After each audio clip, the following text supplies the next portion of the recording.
Transformation যদি এই জন্য করতে হয় তাহলে কি করতে হবে বলো তো?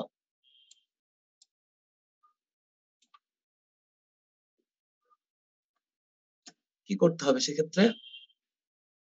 স্যার একটা নির্দিষ্ট টেম্পারেচার ধরে রাখা লাগবে। ধরে রাখা লাগবে, আমাদের নিচে এসে ধরে রাখতে হবে কনস্ট্যান্ট টেম্পারেচার। এই জন্য আমরা এখন যে কাজটা করব সেটা হলো ডায়াগ্রামটাকে দুইটা ভাগে ভাগ করব। একটা ডায়াগ্রামকে শুধু এইটুকু প্লট করব আর আরেকটা ডায়াগ্রামে পুরোটা প্লট করব।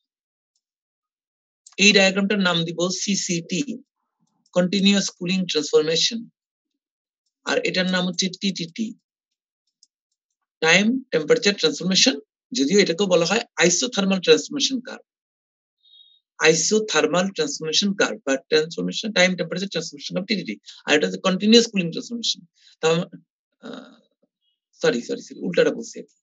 এটা হচ্ছে সিসিটি, কারণ সিসিটিতে তুমি বেসিক্যালি শুধু এইটুকু পাবা, আর টিটিটিতে আমরা পুরোটা ড্র করি। টিটিটি মানে কি? টাইম আইসোথার্মাল, তবে তুমি কুলিং করে ধরে রাখবা, তারপরে এখান দিয়ে ট্রান্সফরমেশন করতে পারবা। ক্লিয়ার? সো বেসিক্যালি এটা হচ্ছে টিটিটি। কিন্তু আমরা যখন এখন শিখাবো, আমরা টিটিটি ড্র করব, ড্র করে এটার উপর কন্টিনিউয়াস কুলিং কার্ভ, সিসিটি কিন্তু না, কন্টিনিউয়াস কুলিং না, আমরা ড্র করেছি টিটিটি, কিন্তু তার উপরেই কন্টিনিউয়াস কুলিং কে আমরা সুপার ইম্পোজ করি। এখানে আরো কিছু বিষয় আছে, এখানে আপাতত যাওয়ার প্রয়োজন নেই। সো বেসিক্যালি এটা হচ্ছে কন্টিনিউয়াস কুলিং কার্ভ। সো একটা কুলিং যদি তুমি এভাবে করো তাহলে কি হবে বলো তো কুলিং এর সময়? তার মানে 723 এর নিচে, তোমরা তো আয়রন কার্বন ডায়াগ্রামে মনে করো 723 এর নিচে আসলে পারলাইট হবে, রাইট? ঠিক আছে, কিন্তু এই গ্রাফটা বলতেছে যে কুলিং রেট যদি এরকম হয় তাহলে পারলাইট হবে। এখান থেকে পারলাইট শুরু হবে, এখান থেকে পারলাইট শেষ হবে। এখন আমরা যত নিচে যাই ডিফিউশন রেট তত ছোট কম, এই কারণে এই জায়গাটায় কোর্স পারলাইট তৈরি হয়। কোর্স পারলাইট বুঝো, মাইক্রোস্ট্রাকচার কোর্স, আর এই জায়গাটায় ফাইন পারলাইট তৈরি হয়। জি স্যার, গ্রেন ডিস্ট্রিবিউশন গুলো স্যার হচ্ছে যে ফাইনার আর হচ্ছে কোর্স। হ্যাঁ, সো আমরা যদি এরকম কুলিং রেট দেই তাহলে তুমি কোর্স পারলাইট পাবা, এরকম কুলিং রেট দিলে ফাইন পারলাইট পাবা। এখানে রকওয়েল হার্ডনেস ধরো 20 পাইলা, ঠিক আছে, এখানে রকওয়েল হার্ডনেস প্রায় 40 পাবা। তো অনেক বেশি ভ্যারি করবে। সো এটা হচ্ছে পারলাইট, এটা হচ্ছে কোর্স পারলাইট, এটা হচ্ছে ফাইন পারলাইট। এখন এখানে আরেকটু দেখাই, দেখো এটা তোমাদের এক্সামে আসবে, আমি জানি না এগুলো তোমাদের আয়রন কার্বন ডায়াগ্রামে কেন পড়ানো হয় নাই, কারণ তো ইয়ের বিষয়, স্যার তো কোনো কারণে পড়ান নাই। দেখো এখানে যদি এখন বলি যে তোমাদের এই কোশ্চেন গুলো আসবে পরীক্ষাতে, যেমন ধরো বলবে যে 100% কোর্স পারলাইট তৈরি করো, অথবা এই কার্ভটাতে কি তৈরি হয়, তখন তোমাদের অ্যান্সার হবে এটা। এটা হচ্ছে 100% কোর্স পারলাইট। ক্লিয়ার? এখানে পারলাইট ট্রান্সফরমেশন কিভাবে বুঝলাম স্যার? এই যে পারলাইট ট্রান্সফরমেশন শুরু, পারলাইট ট্রান্সফরমেশন শেষ, একদম এই পাশ থেকে এই পাশ পর্যন্ত কুলিং করছে। এটা হচ্ছে পারলাইট ট্রান্সফরমেশন শুরু কার্ভ, এটা হচ্ছে মানে এই টাইমের পরে পারলাইট ট্রান্সফরমেশন শেষ হয়ে যায়, এই টাইমের পরে পারলাইট ট্রান্সফরমেশন শুরু হয় এই টেম্পারেচারে। তো তুমি যখন কুলিং কার্ভটা এভাবে নাও, এতক্ষণ ধরে কুল করো, তখন এই টেম্পারেচার এসে পারলাইট ট্রান্সফরমেশন শেষ হয়ে যায়। সো 100% পারলাইট তৈরি হয়ে গেল। যদি 100% ফাইন পারলাইট বলে তাহলে হবে এরকম। ঠিক আছে, আচ্ছা, যদি বলে 50% কোর্স পারলাইট, 50% ফাইন পারলাইট, তাহলে কি করতে হবে? ওটা অবশ্য দিবে না তোমাদের। আচ্ছা, আরেকটা জিনিস বলি, এই কার নোজের নিচে এটা কি কোর্স পারলাইট, তাই না? এটা হচ্ছে ফাইন পারলাইট। নোজের নিচে আসলে বেনাইট তৈরি হয়, কোর্স বেনাইট, আর নিচে হয় ফাইন বেনাইট। বোঝা যাচ্ছে? স্যার বেনাইটের বৈশিষ্ট্য কি স্যার? বেনাইট তোমাদের পড়ানো হয় নাই না? না স্যার, বেনাইট তো শুনি নাই স্যার, সিমেন্টেড শুনেছি। বেনাইট হলো পারলাইটের মতোই মাইক্রোস্ট্রাকচার, জাস্ট তোমার ইয়েটা আলাদা, মাইক্রোস্ট্রাকচার মরফোলজিটা দেখতে আলাদা। পারলাইট যখন তৈরি হয় তখন নিউক্লিয়েশন গ্রোথের মাধ্যমে সিমেন্টেড প্রথমে নিউক্লিয়েট করে, পরে ফেরাইট, আর এখানে হচ্ছে ফেরাইট আগে নিউক্লিয়েট করে পরে সিমেন্টাইট। সো মাইক্রোস্ট্রাকচার দেখতে অনেকটা একই রকম, কিন্তু মরফোলজিক্যালি একটু ডিফারেন্ট, কাইনেটিক্স একটু ডিফারেন্ট হয়। ঠিক আছে, বেনাইটের হার্ডনেস বেশি হয় পারলাইটের থেকে। সো আমরা যেটা বলি যে 730 এর নিচে আসলে পারলাইট হবে, সেই পারলাইটটা হতে পারে যদি কুলিংটা কন্টিনিউয়াসলি হয়। কিন্তু যদি তুমি কুলিংটাকে এভাবে করো, দেখো যে অনেক ফাস্ট কুলিং করলাম, করে আইসোথার্মালি ধরে রাখলাম, তখন মাইক্রোস্ট্রাকচারে 100% বেনাইট ফর্ম করবে, তখন আর পারলাইট ফর্ম করবে না। বুঝা গেছে? তখন মাইক্রোস্ট্রাকচারে তুমি কোনো পারলাইট পাবা না, পুরোটাই হয়ে যাবে বেনাইট। ক্লিয়ার? এবং বেনাইট যদি শুরু করতে হয় অবশ্যই তোমাকে এই লাইনটাকে ইন্টারসেক্ট করতে হবে। বারবার বলে দিচ্ছি, এই লাইনটাকে মাস্ট ইন্টারসেক্ট করতে হবে। তুমি যদি বলো মাইক্রোস্ট্রাকচারে 50% কোর্স পারলাইট এবং 50% বেনাইট চাও, তাহলে তোমার কুলিং করতে হবে এরকম। দেখো, প্রথমে তুমি এভাবে যাবা, এইটুকু পর্যন্ত গেলে কি 50% কোর্স পারলাইট হয়ে গেল না? এরপর র্যাপিড কুলিং করতে হবে। র্যাপিড কুলিং করে এই জায়গাটাকে আবার টেনে নিতে হবে, ধরে রাখতে হবে। তাহলে দেখো, এইটুকুর মধ্যে তোমার 50% কোর্স পারলাইট হবে, অবশিষ্ট 50% কমপ্লিটলি বেনাইটে ট্রান্সফর্ম করবে। বোঝা গেছে? সো 50% কোর্স পারলাইট, আর এখানে দেখতে 100%, বাট এই 100% কার? অবশিষ্ট 50%। ক্লিয়ার? সো 50% কোর্স পারলাইট এবং 100% ফাইন বেনাইট হয়েছে। যদি কোর্স বেনাইট করতে হয় তাহলে উপরে নিতে হবে। আবার দেখাই, মনে করো বলা হলো 50% হচ্ছে কোর্স পারলাইট, 50% কোর্স পারলাইট। আচ্ছা, এই মাইক্রোস্ট্রাকচারটা কি হবে? এখানে 50% গেল কোর্স পারলাইট, তারপর কুলিং করলাম, কুলিং করে এখানে ঢুকাইলাম, আবার এখানে নিয়ে আসলাম। এটা কি হবে বলো তো স্ট্রাকচার? স্যার 50% কোর্স, 50% আবার হচ্ছে স্যার বেনাইট পারলাইট, মানে বেনাইট। 25% ফাইন বার্নাইট হওয়ার কথা না, দেন 25% কোর্স পারলাইট হবে 50%, প্রথম কথা। শুরুতেই 50% পারলাইট করে ফেলছি, রাইট? জি স্যার। তারপরে যেই 50% আছে তার 50%, মানে 25% কোর্স বেনাইট। তারপরে যে বাকি 25% আছে সেটা হচ্ছে টোটালি ফাইন বেনাইট। আচ্ছা, এখন আমরা মার্টেন সাইডে যাব। তার আগে একটু বলে যাই, কারণ জিনিসগুলো খুব এলোমেলো হয়ে গেছে সিসিটি না পড়ানোর কারণে। একটু শর্টলি বলি, যদি তুমি এই রেটে কুলিং করতে পারো তাহলে তো তুমি ট্রান্সফরমেশন স্টার্ট লাইনকে ইন্টারসেক্ট করলা না, তাই না? রাইট? এই রেটে যদি করো তাহলে কি ট্রান্সফরমেশন লাইনকে ইন্টারসেক্ট করা হয়েছে? জাস্ট টাচ করে চলে গেছে। জি স্যার। যদি টাচ করে চলে যায় তখনই তুমি আর এত ফাস্ট কুলিং, এটাকে আমরা ক্রিটিক্যাল কুলিং রেট বলি, cooling rate is too fast to form ferrite. ফেরাইটের মাইক্রোস্ট্রাকচার কি বলতো? গামা হচ্ছে এফসিসি, আর ফেরাইট কি? বিসিসি। বিসিসি।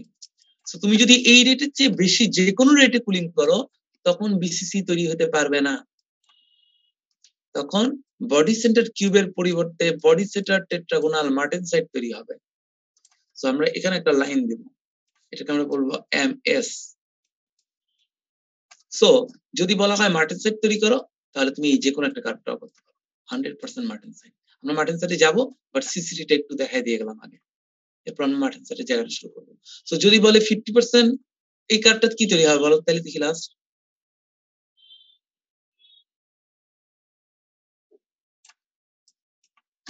এটা মাইক্রোস্ট্রাকচার কি হবে?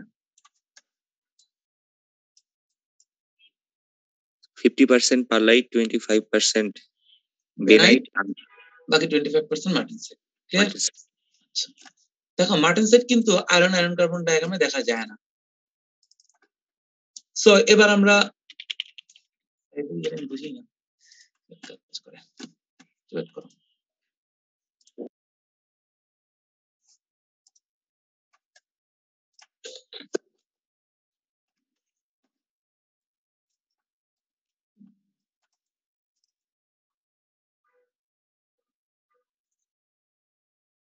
কন্টিনিউয়াস কুলিং যদিও কম পড়ানো হচ্ছে, কিন্তু কন্টিনিউয়াস কুলিং না পড়লে স্টিলের কোনোদিন কিচ্ছু বুঝবা না।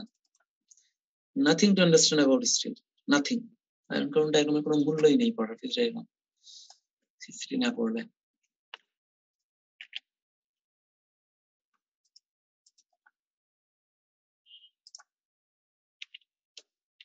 ওকে, সো আমরা মার্টেনসাইট ট্রান্সফরমেশনে চলে যাচ্ছি সরাসরি। এটা হচ্ছে আয়রন কার্বন ডায়াগ্রাম, দেখা যাচ্ছে? দেখতে পাচ্ছ? জি স্যার। তোমরা কন্টিনিউয়াস কুলিং কার্ভ আর সিসিটি এগুলো কার্নিচারের বই থেকে দেখবা, না দেখলে কিছু বুঝবা না। ঠিক আছে? ওই কি বলে ক্যালিস্টার দেখে কিছু বুঝবা না। 5% বুঝবা না।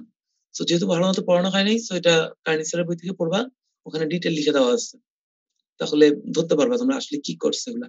সো দেখা যাচ্ছে যে আমরা যদি খুব ফাস্ট কুলিং করি, তাহলে যদিও ফেজ ডায়াগ্রাম বলবে মার্টেনসাইট তৈরি হবে, মানে পারলাইট হবে, আসলে পারলাইট হবে না।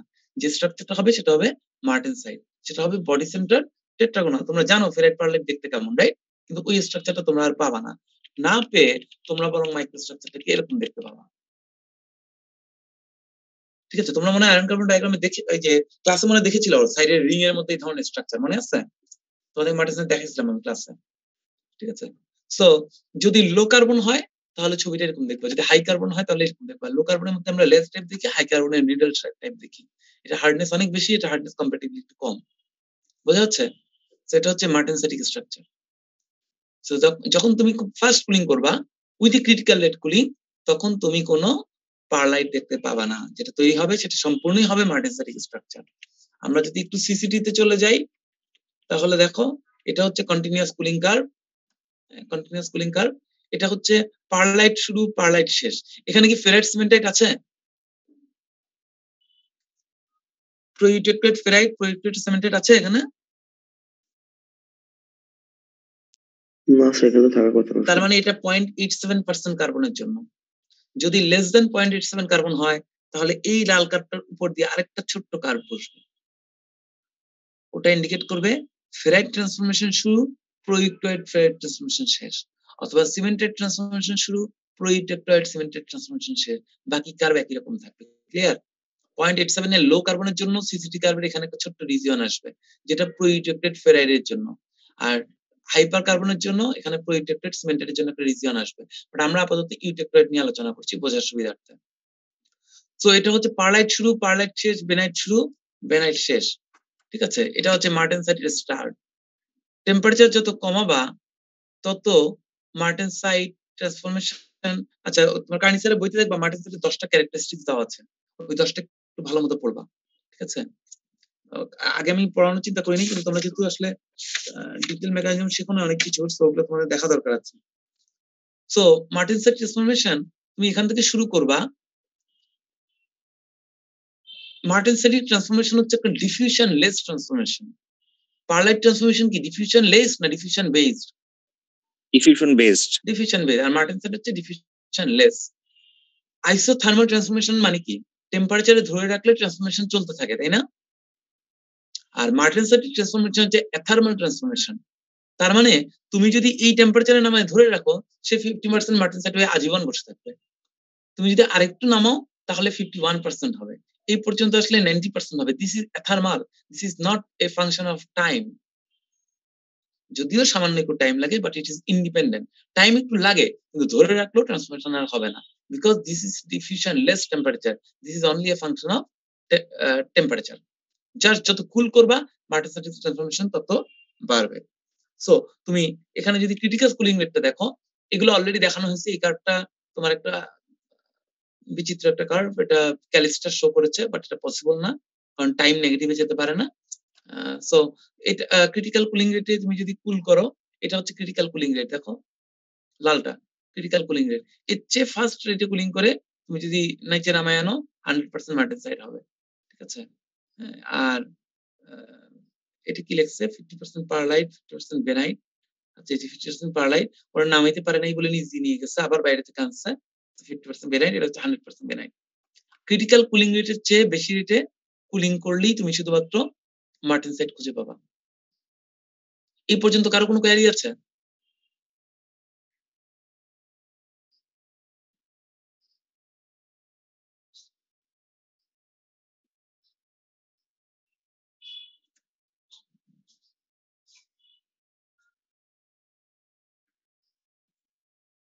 কারো কোনো কোয়ারি আছে নাকি? আমি কোশ্চেন করলে অ্যান্সার দিতে পারবা এবার। এরপরে আমি কোশ্চেন করব।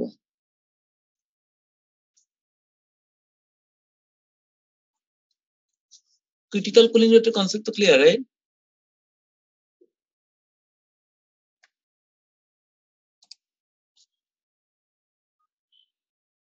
আচ্ছা, রোল নাম্বার 1। জি স্যার। ক্রিটিক্যাল কুলিং রেট বলতে কি বুঝো বলো তো? ক্রিটিক্যাল কুলিং রেট স্যার এই যেই কুলিং রেটের থেকে বেশি কুলিং রেট হচ্ছে আমার মার্টেনসাইট তৈরি হচ্ছে। মার্টেনসাইট তৈরি হচ্ছে। তোমরা মাইক্রোস্ট্রাকচারের রডের রিভার যখন দেখেছিলে সেখানে মার্টেনসাইটের কোন জায়গায় দেখেছিলে বলো তো? মাইক্রোস্ট্রাকচারে দেখানোর সময় তোমাদেরকে দেখিয়েছিলাম কোথাও কোথাও মার্টেনসাইট ফর্ম হয়। এটা কোন জায়গায় হয় বলো তো রিভারের? কে বলতে পারবে এটা বলো তো? স্যার রিভারের সারফেসে হয় মনে হয়। রিভারের সারফেসে হয়। আচ্ছা ফাইন, রিভারের সারফেসে হয়। সো তোমাদের আমরা যদি এভাবে দেখাই তাহলে মার্টেনসাইটটা কোন জায়গায় হয়? এখানে, তাই না? রিং এর উপরে, তাই তো? স্যার বাইরে যে সারফেসটা থাকে সেটার টেম্পারেচারের মানে ওটার উপর কুলিং এর এফেক্টটা বেশি থাকে, আর ভিতরের গুলাতে কম থাকে, মানে ভিতরের গুলা ভালোভাবে কুল হওয়ার সময় পায়। এই জন্য বাইরের রিজনটাতে মার্টেনসাইট ফর্মেশন হতে পারে। সো আমরা যদি এখানে মার্টেনসাইট ট্রান্সফর্ম মানে কুলিং বলি, চিন্তা করি আমরা যদি 723 এর উপর থেকে কুল করি তাহলে সারফেসের যে কুলিং রেট সেটা বেশি হবে নাকি সেন্টারের কুলিং রেট বেশি হবে? স্যার সারফেসে। সারফেসের কুলিং রেট বেশি হবে। তো সারফেসের কুলিং রেট যদি এরকম হয়, বাইরের দিকে কুলিং রেট গুলো ধীরে ধীরে এরকম হবে, তাই না? ডায়ামিটার অ্যাক্রস দ্য ডায়ামিটার এরকম হবে। সো আমরা যদি সিসিটি দেখি তাহলে কোন একটা থিকনেস পর্যন্ত ক্রিটিক্যাল কুলিং রেটের উপরে থাকবে, ওই থিকনেস পর্যন্তই হচ্ছে মার্টেনসাইট ফর্ম করবে। সো এই জিনিসটা আমাদের কন্ট্রোল করতে হয়। কন্ট্রোল করে আমরা মার্টেনসাইটের লেয়ারের থিকনেস কন্ট্রোল করতে পারি। ঠিক আছে? আচ্ছা, সো আবার এখানে চলে যাই। সো এভাবে করে আমরা মার্টেনসাইট একটা লেয়ার পর্যন্ত তৈরি করতে পারি।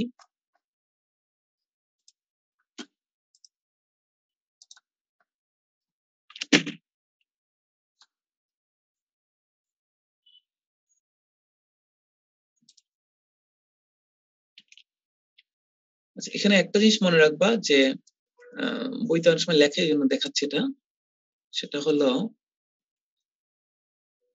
বেনাইট কি কন্টিনিউয়াস কুলিং এর ট্রান্সফরমেশন তৈরি করা সম্ভব? বেনাইট নো স্যার, সম্ভব না। কিন্তু আমরা যদি হাইলি ডোপিং করি তাহলে দেখো সিসিটি কার্ভ চেঞ্জ হয়ে যায়।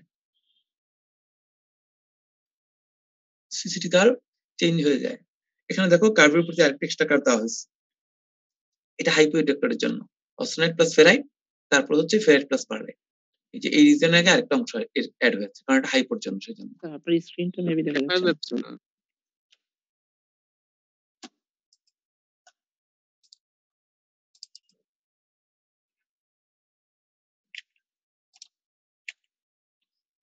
এখন দেখা যাচ্ছে? জি স্যার।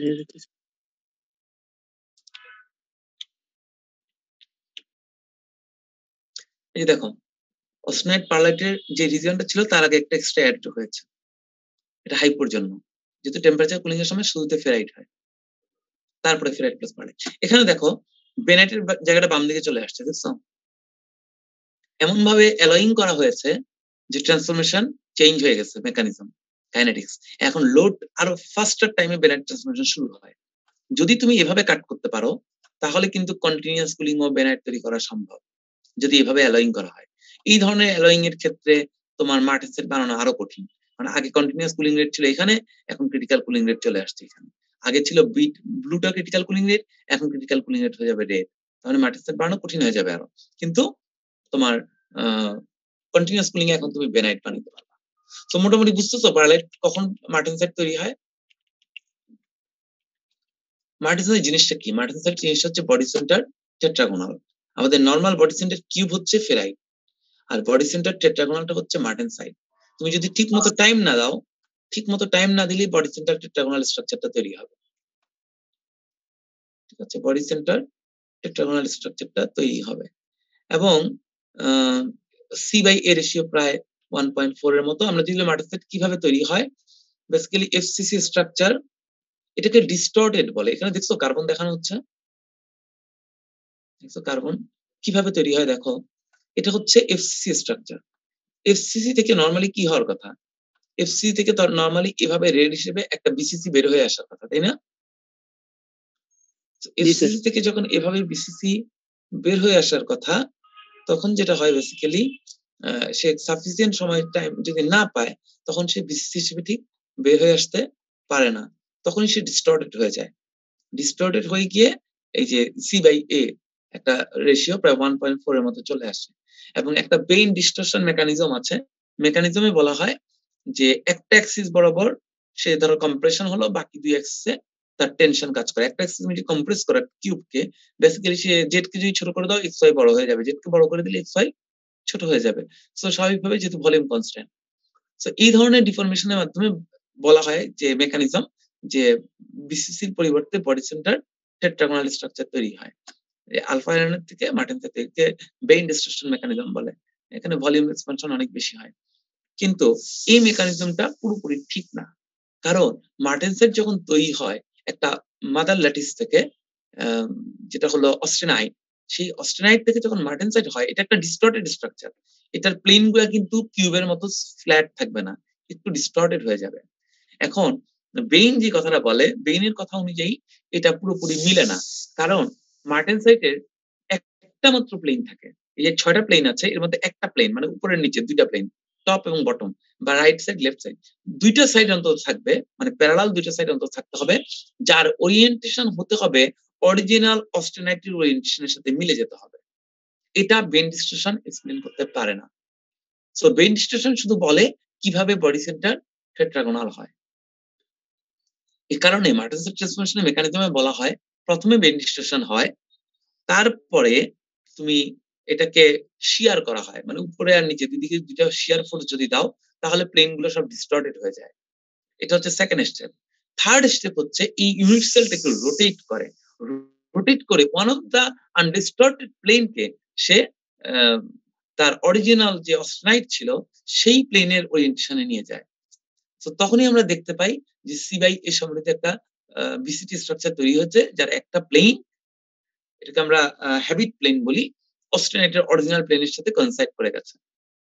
তার মানে হলো যে এখন মার্টেনসাইট স্ট্রাকচারটা পাওয়া যায়। সো শুধুমাত্র বেইন ডিস্টরশন যদি আমরা বলি যে একটা এক্সিসে এলংগেশন বা কম্প্রেশন, বাকি দুই এক্সিসে টেনশন বা কম্প্রেশন, সেটা শুধুমাত্র বডি সেন্টার টেট্রাগোনাল শেপ ফর্ম বলতে পারে, কিন্তু মার্টেনসাইট কিভাবে হ্যাবিট প্লেন তৈরি হয় সেই এক্সপ্লেনেশন দিতে পারে না। এই কারণে 3 স্টেপ মেকানিজমের প্রয়োজন হয়। এই 3 স্টেপ মেকানিজম এক্সপ্লেইন করে কিভাবে মার্টেনসাইট ফর্ম করে। সো এটা হচ্ছে বেসিক্যালি মার্টেনসাইটের স্ট্রাকচার। সো আমরা আয়রন কার্বন ডায়াগ্রাম থেকে বলছি যে perlite transformation it's a function of time. যদি ক্রিটিক্যাল কুলিং এর চেয়ে বেশি যদি কুলিং করা হয়, তাহলে আমরা এই ধরনের মার্টেনসাইট পাবো। এটা জাস্ট একটা এক্সাম্পল, আমরা পরে দুটোই দেখেছি, লো এবং হাই কার্বন মার্টেনসাইট। এটা হচ্ছে বডি সেন্টার টেট্রাগোনাল স্ট্রাকচার না হয়ে body distorted body centre tetragonal structure তৈরি হয় মার্টেনসাইটের ক্ষেত্রে। আমাদের এই যে সিসিটি কার্ভ অথবা টিডিটি কার্ভ, এখানে মার্টেনসাইট ট্রান্সফরমেশন শুরু এবং 90%, এটা 100% দেখাই না, কারণ 100% মার্টেনসাইট করা খুবই difficult, even liquid nitrogen use করার প্রয়োজন পড়ে। এটা হচ্ছে ক্রিটিক্যাল কুলিং রেট। আমরা বেনাইট ট্রান্সফরমেশন করতে পারি প্রয়োজন হলে কন্টিনিউয়াস কুলিং এ, অ্যালয়িং এর মাধ্যমে। প্রপার্টি দেখানো হচ্ছে, দেখো, সেটা হচ্ছে মার্টেনসাইটের প্রপার্টি। কার্বন যত বাড়তে থাকে মার্টেনসাইটের হার্ডনেস বাড়তে থাকে। এখানে একটা বিষয় হচ্ছে টেম্পারিং। মার্টেনসাইট যেহেতু হাইলি ব্রিটেল, রেসিডুয়াল স্ট্রেস জমে থাকে, এটা হাই কার্বন লো কার্বন, এই জন্য আমরা এটাকে বিভিন্ন ভাবে টেম্পারিং করি। এটা মার্টেনসাইট টেম্পার্ড, হেভিলি টেম্পার্ড। টেম্পার্ড করলে বেশ কিছু জিনিস তৈরি হয়, এগুলো আসলে তোমাদের এখন দেখানো হয় না। আমরা এগুলোকে বলি যেমন ট্রুস্টাইট, সরবাইট, এরকম স্ফেরোডাইট, এরকম বিভিন্ন রকম মাইক্রোস্ট্রাকচার তৈরি হয়। 3-4 রকমের মাইক্রোস্ট্রাকচার তৈরি হয়, যেটা হচ্ছে আমরা মার্টেনসাইটকে টেম্পার করলে তৈরি হয়। ঠিক আছে, ট্রুস্টাইট, টেম্পার্ড মার্টেনসাইট, ট্রুস্টাইট, সরবাইট এন্ড স্ফেরোডাইট, 4 টাইপস এর ট্রিটমেন্ট আছে। তো এভাবে আমরা মার্টেনসাইটগুলোকে টেম্পার করতে পারি। টেম্পার করলে কি হয়, মার্টেনসাইটের নিডল থেকে কিছু কার্বন ডিফিউজ হয়ে বের হয়ে আসে, সিমেন্টেটেড প্রেসিপিটেট ফেলে। এর ফলে রেসিডুয়াল স্ট্রেসটা কমে যায়, টেনসাইল স্ট্রেংথ একটু কমে, হার্ডনেস একটু কমে, কিন্তু স্বাভাবিকভাবেই তার ব্রিটেলনেসটা কমে আসে। বোঝা যাচ্ছে? এই জন্য আমরা টেম্পারিং করি। তো টেম্পারিং করলে কি সুবিধা দেখো, টেম্পারিং এর পরে হার্ডনেস দেখো লালটা থেকে নীলে নেমে যায়, সো হার্ডনেস একটু কমে যায়, টেনসাইল স্ট্রেংথ রেড থেকে ব্লুতে নেমে আসছে, কিন্তু এট দ্য সেম টাইম তার ডাক্টিলিটি একটু বেড়ে যাচ্ছে। সো ম্যাটেরিয়াল যেহেতু হাইলি ব্রিটেল, এই কারণে আমরা একটু টেম্পারিং করি। টেম্পারিং করে আমরা চেষ্টা করি যে সেটার ব্রিটেলনেসটা একটু কমানো যায় কিনা। আর কোনো কোয়েরি আছে? নো স্যার, মানে স্যার মেইন কথা হচ্ছে টেম্পারেচার মানে বাড়িয়েছে, আমরা ব্রিটেলনেসটা কমাইছে, এরকম। টেম্পারেচার বাড়িয়ে আমরা রেসিডুয়াল স্ট্রেসটাকে একটু রিলিজ করে দিই। This some sort of annealing. Annealing বলা হয় না, এটাকে টেম্পারিং বলা হয় আসলে। Annealing is different. সো যা দেখিয়েছি তোমাদের মোটামুটি নট ব্যাড। তোমরা কারেন্সির বইটা ভালো মতো দেখবা, মার্টিন সাইটের টপিকটা, স্পেশালি মার্টিন সাইটের 10টা ক্যারেক্টারিস্টিক্স আছে। Characteristics of martensitic transformation number 1 থেকে নাম্বার 10, ঠিক আছে, নাম্বার 1 থেকে নাম্বার 10 এটার উপর তোমরা যে কাজটা করবা, তোমাদের একটা অ্যাসাইনমেন্ট দিতে বলা হয়েছে, তাই না? জি স্যার। ঠিক আছে, তোমরা একটা অ্যাসাইনমেন্ট দিতে বলা হচ্ছে, তোমরা এটা আমাদের ইয়েতে বলা আছে শুক্রবার পর্যন্ত দেওয়া যায়, তোমরা শুক্রবার রাতের মধ্যে দিবা, বেশি বড় করার দরকার নেই, 3 পেজ ইজ এনাফ, ঠিক আছে, 3 page is more than enough. হ্যাঁ, সেটা হচ্ছে আসলে এটা যদি টাইপ করে দাও বেসিক্যালি 3 পেজের প্রয়োজন নাই, আমার মনে হয় 2 পেজই এনাফ, কিন্তু তোমরা এটা যে নিজের হাতে লিখতে হবে নট নেসেসারিলি, অবশ্যই তোমরা টাইপ যখন করবা সেটা নেট থেকে নিয়েই দিবা, কোনো সন্দেহ নাই, কিন্তু আমি কন্টেন্টটা দেখবো কতটা গোছানো কন্টেন্ট, বুঝা গেছে? শুধুমাত্র মার্টিন সাইটিক ট্রান্সফরমেশন, মার্টিন সাইটের প্রপার্টি বা ক্যারেক্টারাইজেশন নিয়ে যতটুকু ওয়েল প্রেজেন্ট করতে পারো ফর স্টিল, কারণ মার্টিন সাইট কিন্তু শুধু স্টিল না, মার্টিন সাইট কিন্তু অন্যান্য ম্যাটেরিয়াল ক্ষেত্রে তৈরি হয়। সো শুধুমাত্র স্টিলের মার্টিন সাইটিক ট্রান্সফরমেশনের উপরে তোমরা এই অ্যাসাইনমেন্টটা জমা দিবা, ঠিক আছে? নেট থেকে দেখবা, দেখে যতটুকু বোঝো, যে ইনফরমেশন গুলো নতুন পাও, এগুলো তো আমি ক্লাসেই পড়াচ্ছি, রাইট? এর বাহিরে এগুলোকে খুব অল্প করে নতুন যে মার্টিন সাইটিক ট্রান্সফরমেশন উপরে যদি ভালো কিছু পাও, সেটাকে তোমরা 2 পেজের মধ্যে জাস্ট প্রেজেন্ট করবা। আমি শুধু এটুকুই দেখতে চাই যে মার্টিন সাইট সম্পর্কে তোমরা কতটুকু পড়াশোনা করেছো নতুন, ঠিক আছে? সো কপি করার প্রয়োজন নাই, নিবা ইন্টারনেট থেকেই, বইটা পড়বা কারেন্সারে, নিজেরা কিছু ইনফরমেশন গ্যাদার করে সেগুলোকে সুন্দর মতো প্রেজেন্ট করার চেষ্টা করবা 2 পেজের মধ্যে। এটা আমাকে ফ্রাইডের মধ্যে দিয়ে দিবা, আমি একটা টিমসে অ্যাসাইনমেন্ট ক্রিয়েট করে দেব, ঠিক আছে? আচ্ছা, এটা শুধু হলো মার্টিন সাইটিক ট্রান্সফরমেশন স্টিল, শুধুমাত্র মার্টিন সাইটিক ট্রান্সফরমেশনাল স্টিলের উপর। আরেকটা জিনিস হলো, তোমাদেরকে আমি যদিও আসলে অনেক লেট হলো, তারপর আমি তোমাদের ইয়ে দিয়েছি, আমি দেখাচ্ছি।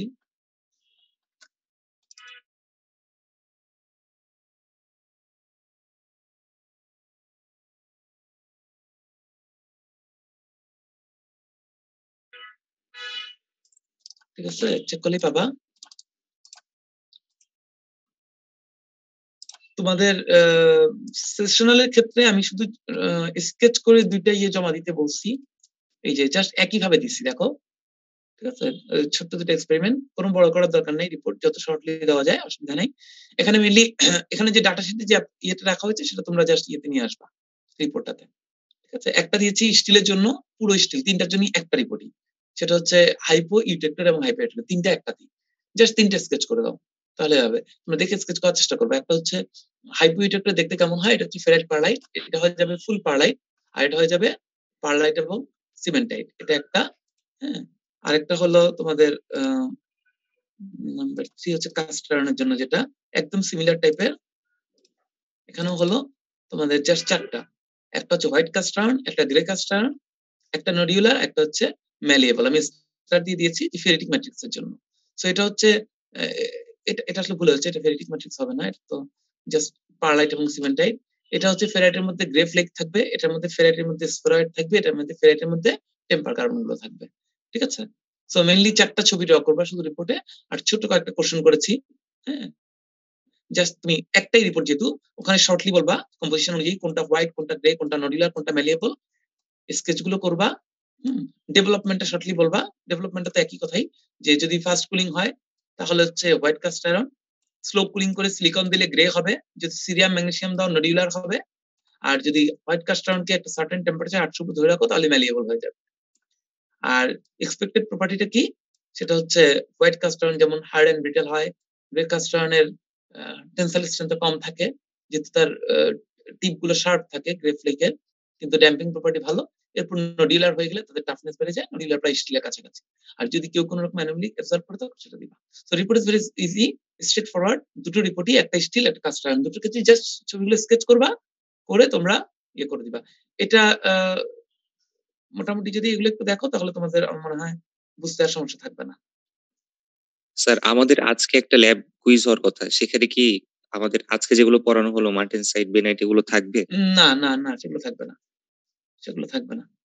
এই যে এখন যে 2টা শীট দিয়েছি মবিন, তুমি এগুলো সবার সাথে শেয়ার করে দিতে পারো, ওকে ঠিক স্যার। আছে? শেয়ার করে দিলে সুবিধা যেটা হবে, এটা তোমরা শুক্রবারের মধ্যে দাও আমাকে, কিন্তু শেয়ার করলে যেটা সুবিধা হবে, তোমরা আজকের ক্লাসের কুইজ সম্পর্কে একটু আইডিয়া পেতে পারো, ঠিক আছে, কোশ্চেন সম্পর্কে। জাস্ট ফরম্যাট বোঝার জন্য, তাই না? স্যার যে লাস্টের দেখো কোশ্চেনটা যে কি বললেন স্যার, ডিসক্রাইব অ্যানোমাল anyway, এটা হলো যেমন ধরো ফর এক্সাম্পল তোমরা যখন মাইক্রোস্ট্রাকচার গুলো দেখেছো হাইপোইটেক্টয়েড বা হাইপার ইটেক্টয়েডে, তখন অনেক সময় দেখেছো না যে পারলাইট গুলো অনেক সময় গোল গোল না থেকে চিকন চিকন লম্বা হয়ে গেছে, তাই না? সেটা কেন দেখেছিল বলো তো? স্যার কোল্ড রোল করা হয়েছে এরকম কোল্ড রোল হয়েছিল এই ধরনের জিনিস বোঝার জন্য, যে স্ট্রাকচার এই ধরনের ডিফারেন্স গুলো যখন দেখছো এটা একটা কোল্ড রোলিং ছিল সেই কারণে, না হলে এটা নরমাল থাকতো। জাস্ট এই কোশ্চেন গুলো দিয়েছি তোমাদেরকে বোঝার জন্য, তোমরা যদি আজকে শেয়ার করে ফেলো, তোমরা ফ্রাইডের মধ্যে জাস্ট মাল্টিসাইটের অ্যাসাইনমেন্ট আর এই দুটো জমা দিয়ে দিবা। এই দুইটাই তুমি 2-2.5 পেজের মধ্যে রিপোর্ট জমা দিয়ে দিও, ছোট করে, সমস্যা নেই। কিন্তু এই কোশ্চেন গুলো তোমাদেরকে বুঝতে হেল্প করবে যে আজকের কুইজে কি থাকতে পারে। কুইজে শর্ট কোশ্চেন থাকবে 3টা থেকে 3:40, তাই না তোমাদের? জি স্যার 40 মিনিটে ছোট ছোট 7-8টা কোশ্চেন থাকবে, সেখানে এরকম কোশ্চেনই থাকতে পারে। মনে করো গ্রে কাস্ট আয়রনের ফেরিটিক গ্রে কাস্ট আয়রনের ছবি আঁকো, তারপরে তুমি ফেরাইট গ্রেন ড্র করবা, তারপর ভেতর কতগুলো ফ্লেক ড্র করে দিবা। যদি বলি পারলাইটিক গ্রে কাস্ট আয়রন ড্র করো, তাহলে লাইট করে পারলাইট ড্র করবা, তারপর কতটা গ্রে কাস্ট আয়রন দিয়ে দিবা। আমরা যদি বলি ফেরিটিক এবং পারলাইটিক মধ্যে ডিফারেন্সিয়েট করো, তাহলে ডিফারেন্সিয়েট কি হবে? ফেরিটিকের ম্যাট্রিক্স হবে ফেরাইট, পারলাইটিকের ম্যাট্রিক্স হবে পারলাইট। তাহলে টাফনেস বেশি কোনটা হবে, ফেরিটিকের না পারলাইটিকের? স্যার টাফনেস পারলাইটিকের। সো এই জাতীয় কোশ্চেন গুলোই থাকবে, ঠিক আছে? মেইনলি হচ্ছে আমাদের যে 4টা লেকচার দেওয়া হয়েছে। স্যার মডিউলার কাস্ট আয়রনে স্যার বলেন যে টাফনেস বেশি, এখানে কি মেইনলি স্যার এই যে গোল গোল গোল হয়ে যাওয়ার কারণে, এই জন্য বেশি পরিমাণ ইমপ্যাক্ট এটা নিতে পারে বেশি, হ্যাঁ, যেহেতু তার কমপ্লিট স্ফেরয়েড, সেখানে কোনো স্ট্রেস কনসেন্ট্রেশন হয় না, শুধুমাত্র সেই কারণে, ঠিক আছে? এই 4টা আর আয়রন কার্বন ডায়াগ্রাম স্টিল পোর্শনের যে কুলিং গুলো আছে সেগুলো সম্পর্কে কম বেশি আইডিয়া থাকলে হবে। স্যার যদি স্যার এরকম কোশ্চেন হয় যে হোয়াইট কাস্ট আয়রন আর স্যার গ্রে কাস্ট আয়রন, এই দুইটার ভিতরে স্যার যদি টাফনেস এর, তখন কি স্যার টাফনেস তো গ্রে কাস্ট আয়রন অবশ্যই বেশি হবে? গ্রে কাস্ট আয়রনের আসলে বেশি হবে, কারণ সিমেন্টাইট ওখানে প্রচুর, তো হোয়াইট কাস্ট আয়রন ওই সিমেন্টাইটের কারণে একটু টাফনেস আসবে না হোয়াইট কাস্ট আয়রন। যদিও পারলাইট থাকে, কারণ এটার ম্যাট্রিক্স হবে ফেরাইট পারলাইট, আর ওটা ম্যাট্রিক্স হচ্ছে মেইনলি সিমেন্টাইট, পিওর সিমেন্টাইট। এখানে তো সিমেন্টাইটকে ভেঙে ফেলেছি, ভেঙে গ্রাফাইট বানাই ফেলেছি, সুতরাং টাফনেস অবশ্যই গ্রে কাস্ট আয়রনে বেশি হবে। আচ্ছা ডাকটাইল আর গ্রের ভিতরে টাফনেস তাহলে কি স্যার ডাকটাইল বা নোডুলারটা বেশি হবে? নোডুলার বেশি হবে। Okay sir. আর কোনো কোয়েরি আছে কারণ? আচ্ছা স্যার, আমাদের কি আজকের কুইজের জন্য ফেজ ডায়াগ্রাম থেকে জিএক্স কার্ভ ড্র এগুলো কি লাগবে? ফ্রি এনার্জি তো আছে আমাদের 4টা স্লাইডের মধ্যে, 4 নম্বর স্লাইডে আছে, কিন্তু সিসিটি গুলো দরকার নাই, যেহেতু এগুলো পড়া হয় তোমাদের। সিসিটি আচ্ছা স্যার, স্টিলের কুলিং সম্পর্কে আইডিয়া লাগবে। তো তোমাদেরকে আমি টিমসে ক্রিয়েট করে দিব, তোমরা 3টা জিনিস আপলোড করে দিবে। একটা হচ্ছে এই 2টা রিপোর্ট, যেহেতু অনেক অল্প টাইমে দিচ্ছি, রিপোর্টগুলো বড় করার দরকার নাই, যতটুকু শর্টলি তোমরা সুন্দর মতো প্রেজেন্ট করতে পারো। 2 পেজের মধ্যে কপি করবা না, কপি যদি আমি ধরতে পারি তাহলে কিন্তু গ্রেডের বিপদ আছে, কিন্তু এমনিতে শর্ট করে রিপোর্ট দাও, কোনো সমস্যা নাই। আর মাল্টিসাইটেড ট্রান্সফরমেশনটা একই, ম্যাক্সিমাম 3 পেজ, এর উপরে যাওয়ার দরকার নেই। ইভেন 3 পেজ না, আমরা 2 পেজই দাও, অসুবিধা নেই। সবগুলো 2 পেজ, রিপোর্ট অ্যাসাইনমেন্টও 2 পেজ, রিপোর্টগুলো 2 পেজ। হ্যাঁ বলো স্যার, মানে আমরা টাফনেস বলতে বুঝি স্যার ইমপ্যাক্ট অফ রেজিস্ট্যান্স। এখন টাফনেসটা আসলে জেনারেলি কন্ট্রোলটা করে কি মানে স্যার, মানে আমরা বলতেছি পারলাইটিক হইলে স্যার টাফনেসটা বেশি হবে, মানে এখানে এর বলতে স্যার বুঝি মানে কি মেইনলি এটা টাফনেসটাকে কন্ট্রোল করতেছে কি মেইনলি? টাফনেসটা তো আসলে এনার্জি অ্যাবজর্পশন ক্যাপাসিটি। জি স্যার, হ্যাঁ, এনার্জি অ্যাবজর্পশন ক্যাপাসিটি। ফেরাইট এবং সিমেন্টেড যখন অল্টারনেট লেয়ার তৈরি করে, সেই alternate layer laminated structure which is just like a composite can absorb much more energy than a single short phase. বুঝতে পারছো? So energy অ্যাবজর্পশনের মেকানিজমে change আসে যখন আমরা পারলাইটে যাই, because of the alternate layer. এটাকে লেমিনেটেড স্ট্রাকচার বলে, কম্পোজিটের মতো। তো যখন তুমি কম্পোজিট করো তখন সেটা অনেক টাফ হয়, অনেক বেশি এনার্জি। তোমরা দেখো এই যে ব্যাডমিন্টন খেলার সময় আমাদের যে র‍্যাকেট গুলো, এখন ওগুলো কিন্তু তোমার বিভিন্ন রকম কম্পোজিট ম্যাটেরিয়াল দিয়ে তৈরি করা হয়, তাই না? জি স্যার, তাই না? বা গলফ বা লন টেনিসের ব্যাট গুলো যদি বলি, সেগুলো কি করে? সেগুলো কিন্তু প্রচুর এনার্জি অ্যাবজর্ব করে। তুমি যখন ব্যাটটাকে ফ্লো করো তখন সে অনেক এনার্জি অ্যাবজর্ব করে, পুরো এনার্জিটাকে সে তারপরে কি করে? ট্রান্সফার করে দেয় বলে, তাই না? তো টাফনেসটা আসে আসলে তার এনার্জি অ্যাবজর্পশন মেকানিজম থেকে। এটা ঠিক সরাসরি আমি তোমার টেনসাইলে যেরকম সহজে দেখাই দিতে পারি, দেখো ক্র্যাক আছে তাই টেনসাইলটা ড্রপ করে দিচ্ছে, সেরকম না। টাফনেসটা অনেক কিছুর উপর ডিপেন্ড করতে পারে, যেমন পারলাইটের ক্ষেত্রে ডিপেন্ড করতেছে লেমিনেশনের উপর। আবার সিমেন্ট ফেরাইটের চিন্তা করলে ফেরাইটের টাফনেস বেশি, কারণ ফেরাইট একটা সফট ম্যাট্রিক্স, সে এনার্জি অ্যাবজর্ব করতে পারে। আর সিমেন্টাইট এনার্জি অ্যাবজর্ব করার আগে ক্র্যাক জেনারেট করবে, যেহেতু সে ব্রিটল। সুতরাং সেখানে আবার সে টাফনেস তার কম। তো ওই ক্ষেত্রে ক্র্যাক দিয়ে এক্সপ্লেন করতে পারি। আবার পারলাইটের সাথে কম্পেয়ার করতে আসলে পারলাইটের লেমিনেটেড স্ট্রাকচার দিয়ে বোঝাতে পারি যে বেশি পরিমাণে এনার্জি অ্যাবসর্ব করতে পারে, সে কারণে পারলাইটের আবার টাফনেস বেশি। কারণ হার্ড এবং ব্রিটল হয়ে গেলে টাফনেস আবার কমে যাবে, বুঝতে পারছো? কারণ একটা জিনিস মনে রাখবা যে টাফনেস এই একটা জিনিস দেখলে মনে রাখতে পারবা, যেটা হচ্ছে টাফনেস হচ্ছে এনার্জি অ্যাবসর্ব ক্যাপাসিটি। এই ম্যাটেরিয়ালটার যে টাফনেস, এই ম্যাটেরিয়ালটারও একই টাফনেস। এটা একটা ব্রিটল, এটা একটা হাইলি ডাক্টাইল, কিন্তু দুইজনেরই কি কার্বের নিচের এরিয়া সমান,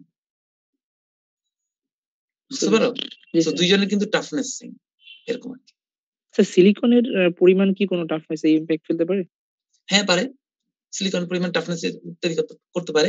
কারণ সিলিকন কি করতেছে, তুমি যখন অ্যাড করতেছো তখন সে তার মাইক্রোস্ট্রাকচারটাকে মডিফাই করতেছে, ঠিক আছে? যেমন কাস্টার্নের ক্ষেত্রে আমরা দেখছি সিলিকন দিয়ে আমরা ইয়েতে চলে যাচ্ছি, গ্রে কাস্টার্ন চলে যাচ্ছি, তাই না? সিমেন্টটাকে ডিকম্পোজ করে দিচ্ছি, তখন অবশ্যই সিলিকন অ্যাড করলে টাফনেস বেড়ে যাচ্ছে। স্টিলের ক্ষেত্রেও সিলিকন অ্যাড করলে টাফনেস বাড়বে, সলিউশনের ফলে টাফনেস বাড়বে। তোমরা স্ট্রেনথেনিং মেকানিজম গুলো কি পড়েছো কোনো লেভেলে? পড়ো নাই তাই না? না স্যার ওইভাবে আমাদেরকে তো স্যার 1 এর পরে স্যার আর কোনো রকম স্ট্রেংথেনিং এটা আমি জানি না, এটা তোমাদের কোন কোর্সে যাচ্ছে। সলিউশন স্ট্রেনথেনিং, প্রেসিপিটেশন স্ট্রেনথেনিং, তারপরে work hardening of displacement, grain boundary refinement, এগুলো আর কি। ঠিক আছে, thank you. Okay, best of luck. কিন্তু সময় এক্সাম স্যার আমাদের স্যার এই সিলেবাস যতটুকু স্যার আপনি লাস্টে কভার করছেন স্যার এইটা, আর স্যার বুঝলো স্যার যতটুকু পড়াইছে স্যার এইটুকু এগুলো কভার করবে। আর তোমাদের সিটি কিন্তু আচ্ছা কুইজ তো 214 এ ইয়ে হবে, ওই যে টিমসের যে 214 সেখানে আপলোড করে দেওয়া হবে। আর তোমরা তো তোমাদের এখন তোমরা 213 দিয়ে ঢুকেছো তাই না? পাসওয়ার্ড ঠিক আছে, 3টার সময় তোমাদের পাসওয়ার্ড থাকবে 214 ঠিক আছে? এটা সবাইকে জানিয়ে দিও। 214 থাকবে, হ্যাঁ ইয়ে একই থাকবে। আর টিমস তো তোমাদের 214 এর গ্রুপ আছে, ওখানে দিয়ে দিব। যদি 30 মিনিট টাইম থাকবে, তোমাদের 40 মিনিট টাইম থাকবে পরীক্ষার জন্য, এরপরে এক্সট্রা 10 মিনিটস থাকবে।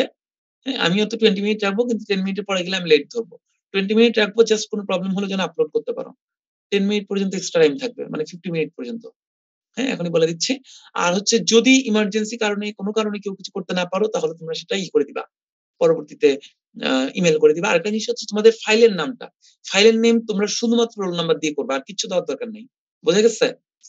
শুধুমাত্র স্টুডেন্ট নাম্বার 18110 দিয়ে স্টুডেন্ট নাম্বার, ফাইল নেমটা শুধু স্টুডেন্ট নাম্বার দিয়ে করবা, তাহলে আমাদের ট্র্যাক করতে সুবিধা হয়, নাহলে সব রিনেম করা লাগে আবার। ঠিক আছে, থ্যাংক ইউ। আসসালামু আলাইকুম স্যার। আসসালামু আলাইকুম স্যার। Thank you.